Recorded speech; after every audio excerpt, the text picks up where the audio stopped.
হে আমিরুল মুমিনিন, এই ব্যক্তি আমাদের পিতাকে হত্যা করেছে। আমরা এর ন্যায় বিচার চাই। আমরা প্রাণের বদলে প্রাণ চাই। জনাব, অভিযোগ সত্য, তবে আমি খুন করার উদ্দেশ্যে তাকে মারিনি। আমার প্রিয় উটটি তাদের বাগানের পাতা খেয়ে ফেলায় বৃদ্ধ পাথর মেরে উটটিকে হত্যা করেন।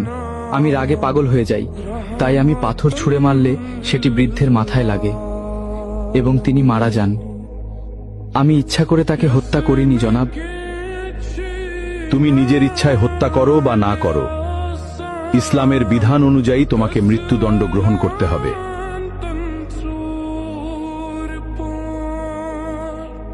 আমিরুল মুমিনিন, যেহেতু ইসলামী বিধান অনুযায়ী আমাকে শাস্তি পেতেই হবে, সেহেতু আমি এটা মেনে নিচ্ছি। তবে আমাকে 3 দিন সময় দিন। আমার কাছে একটি এতিম বাচ্চার কিছু সম্পদ রাখা আছে। আমাকে গ্রামে গিয়ে সেই এতিম বাচ্চার আমানতটি বুঝিয়ে দিয়ে আসতে দিন, না হলে হাসরের মাঠে আমাকে খেয়ানতের দায়ে অপরাধী হতে হবে।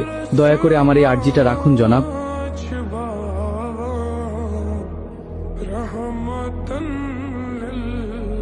ঠিক আছে, আমি তোমাকে ছেড়ে দিতে পারি, কিন্তু শর্ত হলো কাউকে তোমার জামিনদার হতে হবে।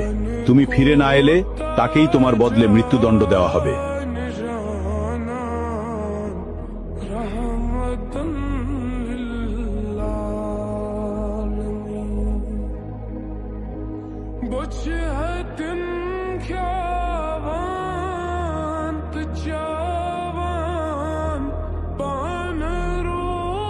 হে আমিরুল মুমিনিন, আমি ওর জামিনদার হব।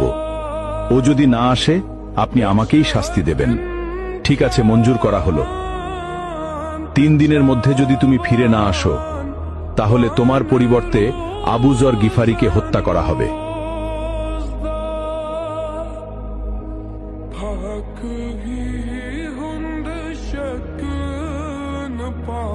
ভাবতেই অবাক লাগছে, সম্পূর্ণ অচেনা একজন মানুষের জন্য আবু যরনের মতো এমন মহান সাহাবী নিজের জীবন বিপদে ফেলে দিলেন।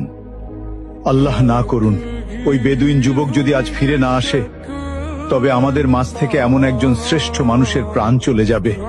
কি যে হবে আজ।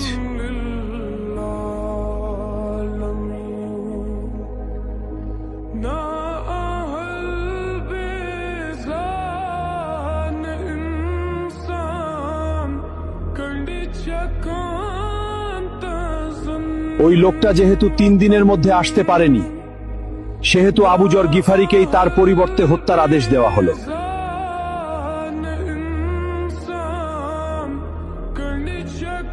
থামুন, সে ফিরে এসেছে।